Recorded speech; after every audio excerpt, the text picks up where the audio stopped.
Namaskaram. As we discussed in the last video, yoga is an art that teaches us how to live. It's also a science that teaches how to live gracefully when the time comes. Let's see the first part of it, how to live, and what yoga to do with this part. Obviously, we want to live well. Living well may have a different meanings for different people. Some believe that having a luxurious lifestyle is living well, while some other find contentment in simplicity. Some believe following their passion and achieving something in their life is living well, while others believe that traveling and exploring is living well. Whatever is our beliefs are, if we want to live well, we need to understand the life and its tools to live. As living beings, we have some tools which is helping us to live. Let's see what we have in our senses. We have a body as a hardware, we do have a mind as a software, and we do have some forces or energy which is helping to function these two. Along with this, we do have feelings and emotions. We don't talk about souls and spirit because personally I have no experience with that, so we don't talk and discuss about that. Yogic methods provide techniques to understand these tools, how they are made, how they work, and how to keep them in a best possible condition. When these tools are under your control and function as you want them to, we may call it being healthy. In yoga, there are methods like asanas, pranayamas, and chanting, among many other practices that help us to take care of these tools and also to go beyond these tools. On the way to keeping these tools healthier, we also dive in to see beyond these tools. Yoga also provides the techniques to go beyond these tools. The significance of life, and also understand that lifestyle and life are two different things.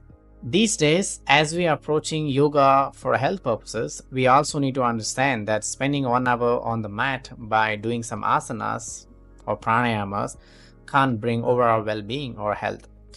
If you want right thing to happen, we also should approach in that way. There are different kinds of health. Normally having a disease-free body is called as healthy, but it's more than that. You may having six-pack abs but be mentally unwell, which means you're unhealthy. Then comes the real inquiry. When these tools are functioning well, the deeper questions about existence will arise, such as who am I, what is the purpose of life, and what happens after death, because we know that we will die someday. Yoga also provides methods to find answers to these questions.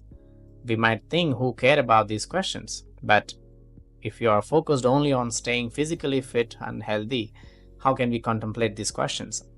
However, as we grow older and less active physically, these questions naturally arise. That's why there is a common saying that yoga or spiritual practice is for old people, which isn't true.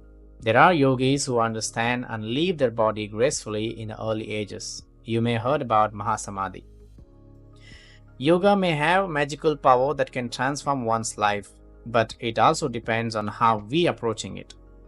If we approach it just as exercise and expecting transformation, it doesn't work. At the same time, we don't have to become like a monk or set strict moral rules to ourselves to live.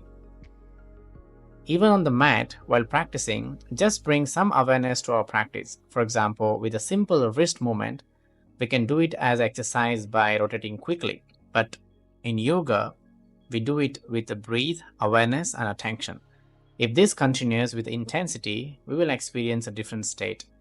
Any practice can become a yoga practice if it's taking you inward within.